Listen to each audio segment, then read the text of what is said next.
Haide, dragă, calma, te rog, calmează-te.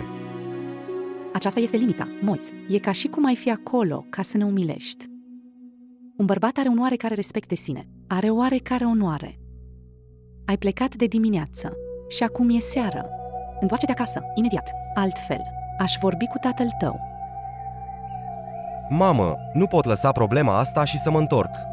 Ce vor crede ei? Lasă-i să se gândească la asta. Vii acasă imediat. Orice vești vor veni la noi acasă. Te întorci acasă, te comporți ca și cum. Doamne ferește să locuiești cu ei. Pentru numele lui Dumnezeu. Este multă tensiune aici. Ei bine, ar fi trebuit să fii aici, dar acum că nu mai ești, măcar lasă-mă să stau aici.